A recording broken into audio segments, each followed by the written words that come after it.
So my first question is, why is the market pricing it wrong? If you are so bearish on the stock, why the market is so bullish about the stock?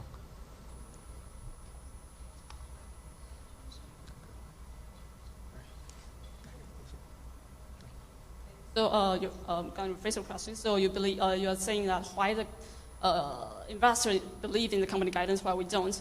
Well, we look at several reports that is covering these stocks, and we believe that the current investors rely very much on the company guidance that they publish, and we believe that the company is very good at picture a very good future for their company, and most of the bad things that happened in their past track record were not mentioned. For example, we can see their past track record in, say, regions like India, China, and Japan. These are the three regions that they failed in a very bad way.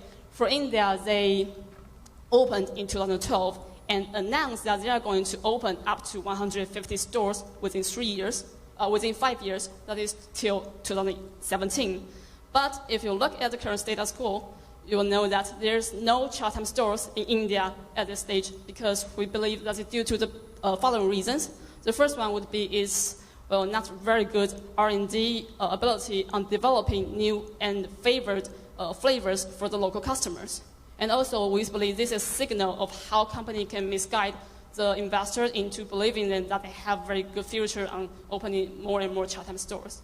And also, if you look at China, they also believe that they can have very good future in this place because of the Asian population that's very big in this market.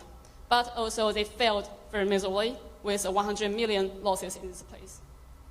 So we believe that although they have very good at saying a very good picture of themselves to the investors, we believe investors are missing this place. So we believe this sale recommendation we just said about is fairly reasonable. How does the company's valuation look on a PE basis to its... And then why use EV/EBITDA rather than PE? So the reason we use EV over EBITDA instead of PE, the reason is mainly because that the comps we choose. Actually, these companies are international companies because Chatime mainly operates in different regions around the world. So we choose these companies also from an international, and therefore, since they have different debt-to-equity ratios and tax expenses, therefore, we believe EV over EBITDA matrix, which is EV over EBITDA multiple, which is capital structure neutral, would be a better multiple for our comparison. But from a PE ratio perspective, as you can see, the current company is trading at 24.3 times, which is also around the median. And if we use this number, we derive at a stock price of 102, which is, well, still in the range of sell rating. I just wanted to ask a question about your Chatime store forecasts. Can you explain how you came up with the forecast for 2016 and 17 and why it's so much lower than what the company is expecting? So for Southeast Asia, because Taiwanese bubble tea market is a leading bubble tea market and has been growing for the past 20 years. So for the past record, we could use it to estimate the growing bubble tea market in other countries. And among all factors, we found that GDP adjusted by PPP, population, and consumer expenditure on food are three factors that are highly related to the bubble tea market. So with this bubble tea market, and together with the company guidance of the market share in Southeast Asia, we come up with the more reasonable new store openings for the next 2 years. And compare this to company guidance, we could see there's a misguidance between this and company guidance. That's for the Southeast Asia part. And for North America part, we use the Asian population density, and we use it compared to bubble tea store number within our region, and comparing this region to the compare this region and with the region that they are covering right now, we can then estimate the future store number of this North America part. And we also have its past expansion record, so we have this pattern, and now we can estimate the future. And for, well, Taiwan and Australia, we mentioned in our presentation that we believe it's a rather passive expansion plan here. And for Taiwan, because it is not their current target market, and the competition here in Taiwan is very, very fierce. So we believe, seeing their past record, we can estimate 4 stores annually. And for Australia, because they mainly focus on direct selling, so with our direct selling, they have a very passive, as I said, very passive expansion plan because the operation expense is a little bit high, so they are going to focus on franchise and agency part.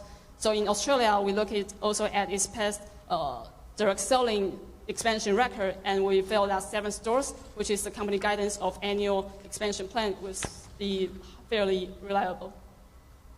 Would they be better off selling some parts of their business, and will that improve the company's valuation, like exiting some parts of their business?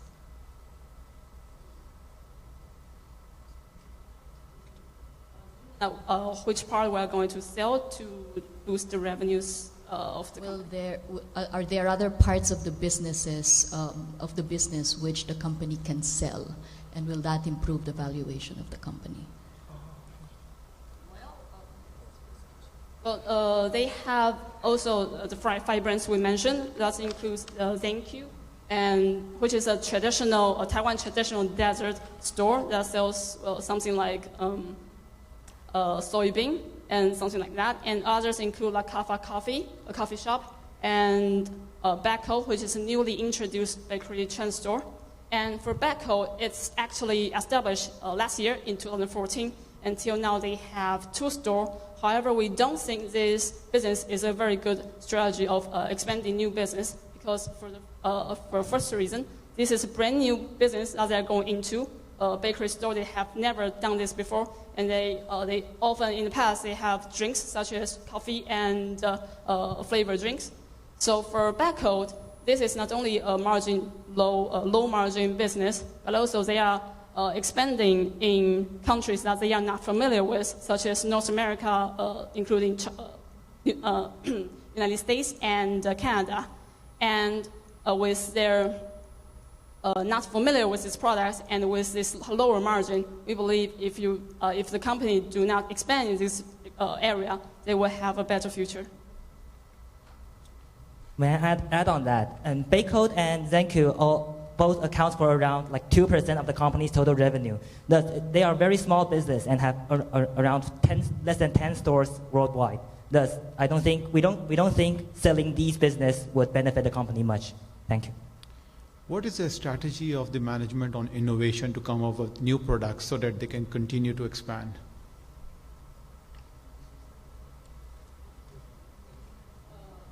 If they have new products in Indonesia, they will. What's this innovation strategy of the management about innovation to come up with new products? Did you talk to them? Yeah. So in the mid-2015, the company is going to launch Chatham Label ready-to-drink tea in Indonesia. And however, we could see from this graph, in Indonesia market, the top player is over 50% of the market share. And if we compose all the top three players, we could see there's a 75 market share taken. So this market is highly fierce and competitive. So when in the initial period, when Chatham Label ready-to-drink tea entered this market, it would suffer and would not benefit a lot. And besides this, we could see from its ready-to-drink pricing, the company is going to price it at between 80 cents to 120 cents USD dollar. However, this pricing is 57% to 135.7% higher than the average price of ready-to-drink tea price in Southeast Asia. And furthermore, we could see in Indonesia, the company is trying to sell their ready-to-drink tea through modern channels. However, traditional market and mini market composes of more than 80% of Indonesia channel sales. So we think even if a company has a brand premium in Southeast Asia, and if they are going to launch ready-to-drink tea in Indonesia, it wouldn't benefit a lot, and we believe there will be a suffer from its initial launching. Thank you. Just a quick question. Why does the company believe only Asian markets would want to drink their products? for Asian consumers? First and foremost, this is, well, a drink. Sorry.